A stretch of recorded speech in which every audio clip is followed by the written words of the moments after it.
les accords et les protocoles qui sont signés par les chefs d'État ne sont pas respectés. Et c'est pour cela qu'on remarque des tensions dans la région, entre les pays, entre les gouvernements. Cela aussi fait que les gens ne circulent pas librement à cause souvent de la fermeture des frontières. Il n'y a pas de mouvement de biens parce que les tarifs sont encore là. On a une restriction dans un pays ou un autre. Il y a une multitude de défis qui freinent l'application des accords internationaux sur la circulation, la libre circulation des personnes, surtout dans la sous-région des Grands Lacs. Il y a aussi un manque d'analyse des accords, traités et protocoles signés. Ça, c'est une question très délicate parce qu'effectivement, il y a des gens qui signent les accords et qui n'ont pas encore lu. Et alors, quand ils rencontrent des problèmes, ils omettent carrément ces accords alors qu'ils les ont signés. Pourquoi? Parce qu'ils ne les ont pas, ils n'ont pas eu le temps de les lire afin de les signer par la suite. La circulation des biens et des personnes au Burundi n'est pas tellement fluide parce qu'il y a faiblesse, implication des acteurs chargés de la mise en œuvre de ces accords. Un autre problème qui réside sur le côté du Rwanda et RDC, et là vraiment c'est une chose très pire.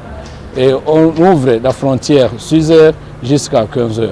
Si tu es au Congo et bien si tu es à côté du Rwanda, de temps en temps tu regardes sur la montre que 15h arrive et puis pour traverser les frontières en courant. Le protectionnisme aussi des économies. Il y a le passage de certains produits qui est interdit pendant que ces produits-là devaient être sous le régime de libre circulation. Mais parce que les économies veulent se protéger à l'intérieur, les États refusent que certains produits puissent circuler au sein des frontières et ça bloque. Que faire pour relever ces défis? Premièrement, les États doivent sortir de l'état de la voyoucratie vers l'état des États civilisés.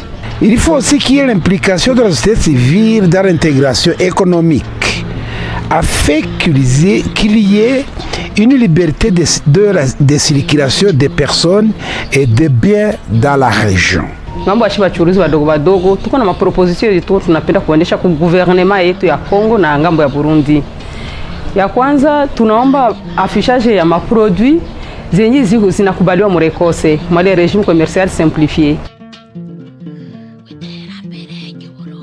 Nous devons sensibiliser nos jeunes dans les communautés pour des gens qui font des commerces ou qui circulent souvent passant par les frontières. Une autre recommandation, il y a les lois résistants sur la traverse du pays. Mais cette loi n'est pas obligatoirement respectée. Alors, nous recommandons au gouvernement en sorte qu'il puisse respecter convenablement cette loi qui existe sur notre communauté est-africaine et aussi sur la communauté de CPG. Je pense que 3 ou 4 choses peuvent aider pour que les accords de coopération régionale qui existent puissent être appliqués ou mis en œuvre.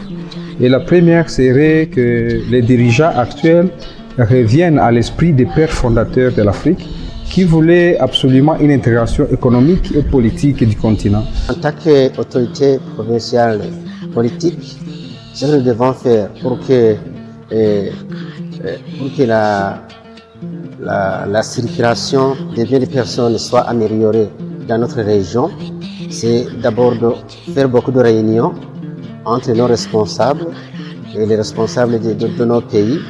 C'est sur la question, surtout en facilitant donc la circulation entre les membres de nos communautés, mais aussi de faciliter les petites pistes pour que les personnes, surtout les petits commerçants qui qui font du commerce transfrontalier puissent faire leurs échanges avec leurs voisins